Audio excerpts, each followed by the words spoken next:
مجھے میرے ہندوستان میں رہنا ہے اور میں یہاں پر بات کروں گا ہاں خلافت ہوتی کیا ہے اور خلافت کے لفظ سے دوسروں کو تکلیف کیا تھی۔ عزیزان گرامی، جس طرح پوری دنیا میں سسٹم آئے، میں آپ کو بتاؤں ڈیموکریسی یہ پہلے نہیں تھی۔ ڈیموکریسی ایک سسٹم لایا گیا کہ جمہوریت for the people, by the people, to the people, اس طرح سے کہہ کر کے کہ یہ صرف اور صرف انسانوں کے بیچ میں ہوگا، آپ کے لیے ہوگا، یہ لایا گیا، ڈیموکریسی لائی گئی۔ اس سے پہلے اور بھی نظام آئے، کمیونسٹ پارٹی، کمیونزم آیا، مارکسزم آیا اور سوشلزم آیا، سرمایہ دارانہ نظام آئے الگ الگ۔ رشیا میں جو انقلاب آیا تھا وہ الگ، لینن کا انقلاب، آپ دیکھیں یہ الگ الگ سسٹم لائے گئے، کبھی ڈیموکریسی لائی گئی، کبھی سوشلزم لایا گیا، کبھی کمیونزم لایا گیا، یہ سب سسٹم لائے گئے۔ دنیا نے اپنا سسٹم لوگوں پر تھوپا یا پھر پیش کیا، جسے ایکسیپٹ کرنا تھا ایکسیپٹ کیا۔ کچھ جگہ اپنا سسٹم تھوپنے کے لیے جنگیں ہوئی۔ رشیا کی بڑی جنگیں کس بات پر ہوئی تھی؟ لینن کے یہ نظریے کو وہاں پر نافذ کرنے کے لیے۔ امریکہ عراق پر اتنے بم کیوں برسایا؟ اسی لیے کہ ہم یہاں جمہوریت قائم کرنا چاہتے ہیں، ڈیموکریسی قائم کرنا چاہتے ہیں۔ ڈیموکریسی یہ امریکہ کا پوری دنیا کو بتانے والا ایک، اس کو اپنے آپ کی طرف سے، اپنی طرف سے تحفہ کہتا ہے، ایک جال ہے۔ وہ سسٹم پیش کر سکتے ہیں پوری دنیا میں کہ یہ ڈیموکریسی ہے، یہ کمیونزم ہے، یہ سوشلزم ہے، یہ مارکسزم ہے، لیکن ہم کو یہ اختیار نہیں ہے کہ ہم خلافت کا نظام کہیں پیش کر سکیں۔ ہاں یہ دنیا کا دگلاپن ہے، تم اپنے سارے سسٹم پیش کر سکتے ہو، لیکن جب ہم کہیں گے کہ خلافت تو چڑ جائیں گے۔ کہا یہ کیا ہوتا ہے؟ ہم کہتے ہیں یہی نظام مصطفیٰ ہوتا ہے، یہ نظام مصطفیٰ ہوتا ہے۔ خلافت کے معنی بہت اہم ہیں، بہت اعلیٰ ہیں میرے عزیزو۔ اگر خلافت کے نام پر کسی نے غلط خلافت کی ہے تو میں اس کا حوالہ نہیں دوں گا، میں اس خلافت کی بات کروں گا جو صدیق اکبر نے کی ہے، عمر فاروق نے کی ہے، عثمان ابن عفان نے کی ہے، حیدر کرار نے کی ہے، عمر ابن عبدالعزیز نے کی ہے، رضوان اللہ تعالیٰ علیہ مجمعین۔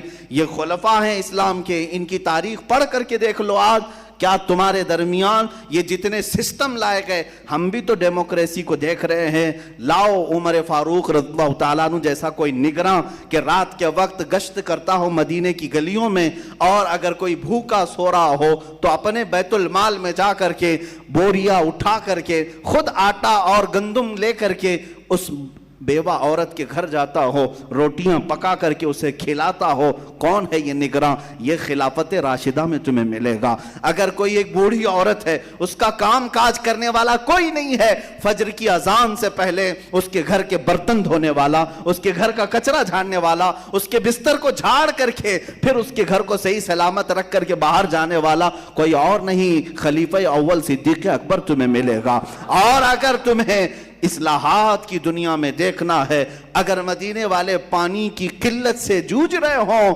اپنا مال اگر لگا کر کے لوگوں کے لیے فری پانی کوئی مہیا کراتا ہے، وہ خلافت راشدہ کا عثمان ابن عفان ہی ہوتا ہے۔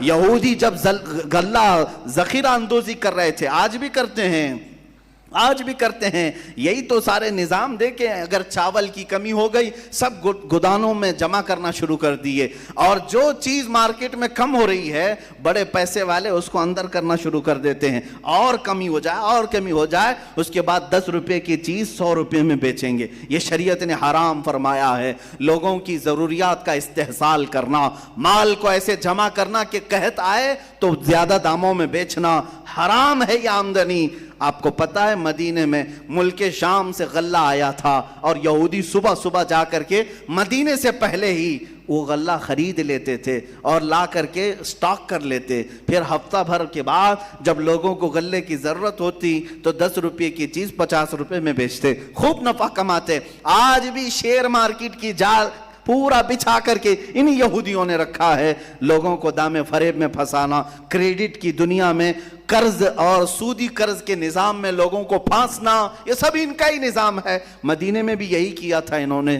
جانتے ہیں ان کے سودی نظام اور ان کے ذخیرہ اندوزی کے نظام سے اگر کسی نے نجات دلایا ہے تو وہ عثمان ابن عفان ہے۔ کیا کیا تھا حضرت عثمان؟ ان سے بھی پہلے 2 منزلیں پہلے جا کر وہ ملک شام کے قافلوں سے سارا مال خرید لیتے، اپنا پیسہ لگا کر مدینے میں لے آئے۔ یہودیوں کو پتا چلا کہ عثمان نے پورا مال خریدنا شروع کیا ہے، آئے کہا عثمان تم لے چکے ہو، ہم کو بیچ دو، فائدے میں لے لو جتنا چاہے۔ آپ نے پوچھا کتنا بڑھا کر کے دو گے؟ کہا جتنے میں تم لیے ہو اتنا ڈبل ہم دیں گے، ڈبل ہم دیں گے۔ اگر تم 100 میں لیے ہو تو ہم 200 دیں گے، آپ دے دو۔ حضرت عثمان نے کہا اتنے کم فائدے میں نہیں بیچوں گا، اور بڑھا سکتے ہو تو بڑھاؤ۔ انہوں نے ڈبل کی بجائے ٹرپل کر دیا، 100 کی چیز 300 میں دے دو۔ آپ نے کہا نہیں اتنے میں بھی نہیں، اور بڑھاؤ۔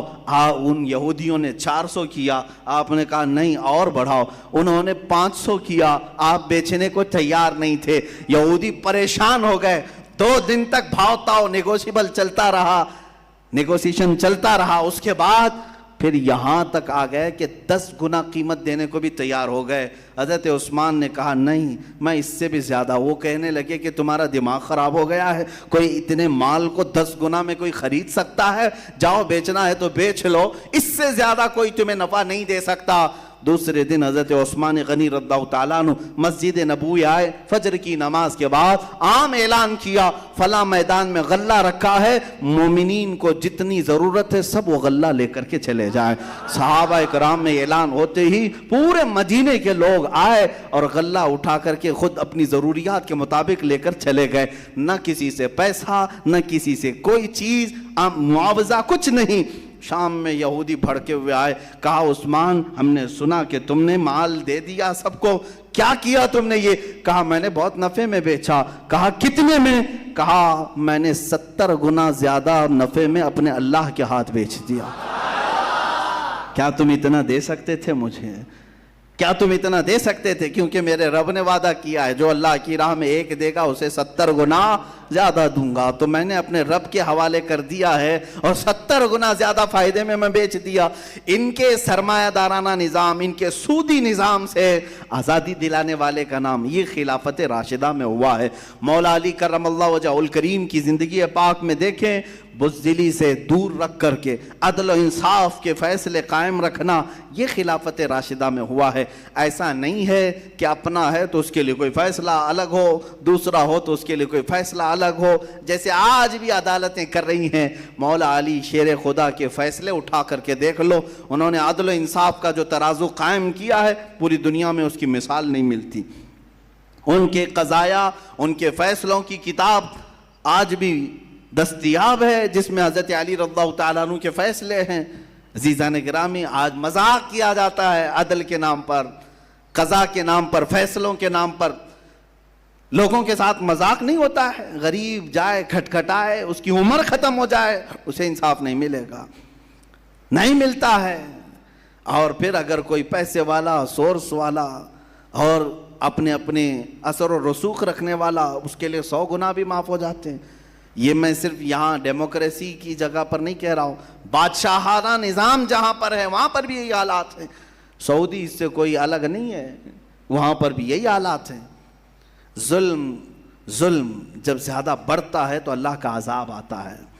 یہ اللہ کا عذاب جو ہے یہ اسی جو دیکھ رہے ہیں آپ، یہ انہی مظالم کی وجہ سے ہے، ظلم کی وجہ سے۔